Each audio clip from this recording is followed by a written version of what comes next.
Hello class, for today this is a very interesting topic because we're going to talk about the cross-sociocultural interaction. The cross-sociocultural interaction, this is one of the most important chapters to be understood by us, all of us, because this is about interaction between the people. And when we're doing interaction, it means cross-sociocultural interaction. It means they have to engage, they have to communicate, and they have to influence each other. The cross-sociocultural interaction in Asia, it can be found and it can be seen in the traditional market, just like where I'm standing right now in Thailand, like this. Traditional market is very important for the international, not international, I mean like the Asian value, because it leads to the positivity, you know, the cross-sociocultural interaction, it can lead to the positivity because it will bring to the social cohesion, innovation, and also the cultural enrichment. So get agriculture in a traditional market like this.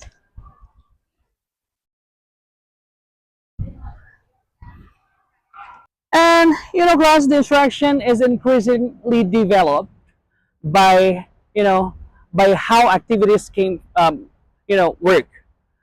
We know that there are some activities like migration, trade, tourism, and any aspect of the activity. They all come together to bring these diverse culture, diverse activities, and then like they're trying to bring these diverse cultures into one contact. That's very important. And I'm telling you about one of the key theories um, from the Milton Bennett's developmental model of intercultural sensitivity, or DMIS, which explained that there are two types of sensitivities. The first, in the cross-sociocultural interaction, we have the ethnocentrism, where one's own culture is centered. So we call it ethnocentrism. But while ethno-relativism, this is the second thing from Milton Bennett, where cultural differences, or I mean like the diverse group communities, when they're having like this kind of differences, they're very appreciated and they're very understood.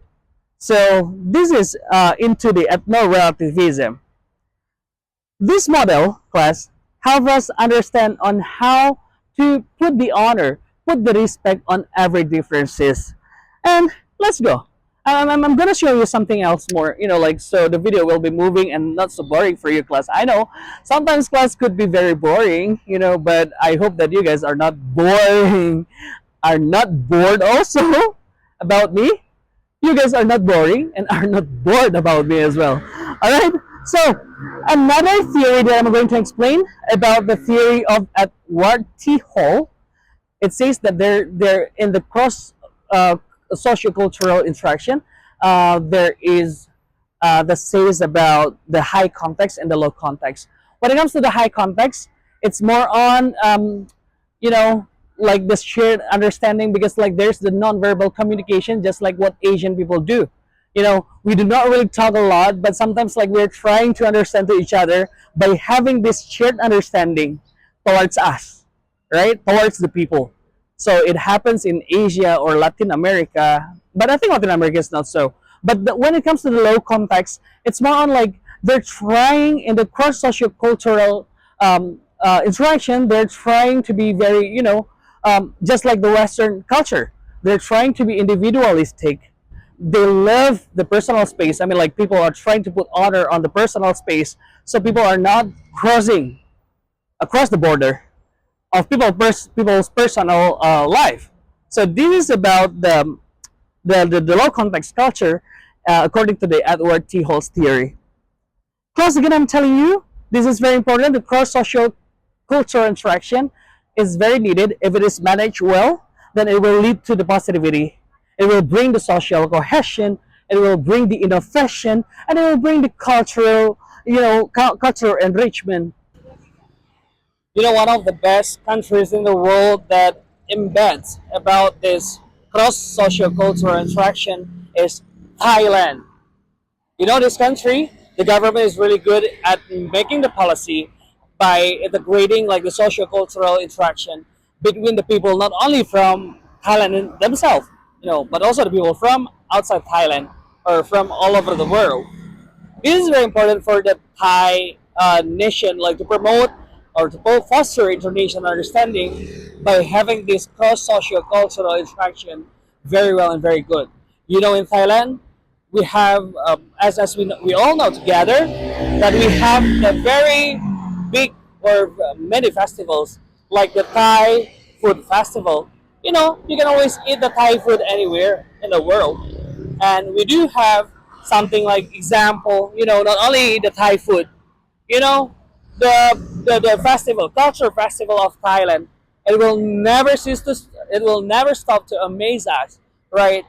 And the last one, the activity that Thailand or the Thai government tries to promote is the Songkran festival culture that is very quite popular in Indonesia, right? The Songkran festival, where they are trying to invite the people from all over the world, like to have the shoot of the water festival.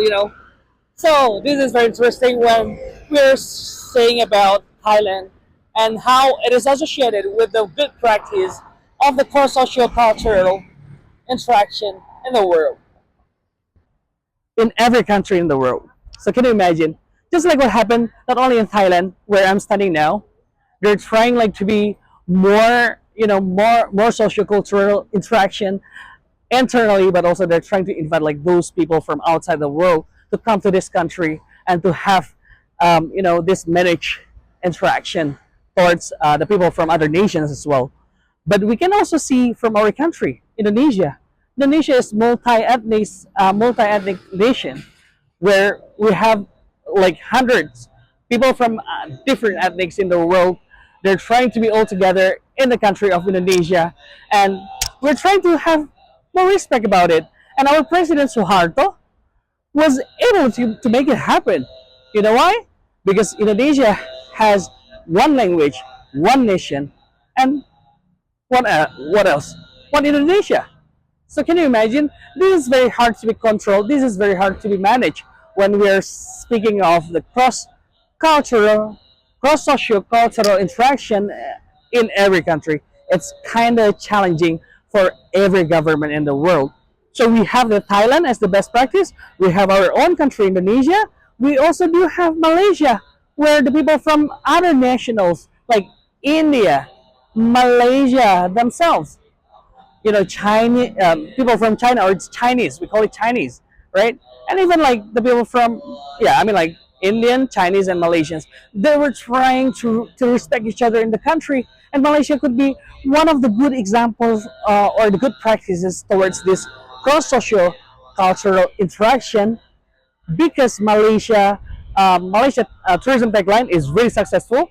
It's truly Asia, where they're trying to make all the people from all around the world like to be part of their nationalities, even though like they're different by nationals, not by nationals, by blood, but they're into one Asia. So this is actually the tagline tourism that was being embedded by Malaysia. Could be also the good example of the cross socio-cultural interaction. Plus, this could be the last. I'm not gonna like hold you on for so long. By understanding these frameworks and learning about the people's cultures, learning from the best practices in the world, you are going to understand how to foster international understanding by having this cross sociocultural interaction. By understanding more about this lesson, you are going to know what to do better and how to do best in your life and interacting with other people. And in conclusion, pro-social cultural interaction is a vital aspect of modern society because people are getting more modern, people are getting more diverse in thoughts, people are getting more diverse in ideas, and people are getting more diverse in every step that they're doing. So, welcome to the diverse culture of the world. Have a blessed day, everybody, and see you again in the class. I'm not gonna give homework, I'm not gonna give assignment, so bye.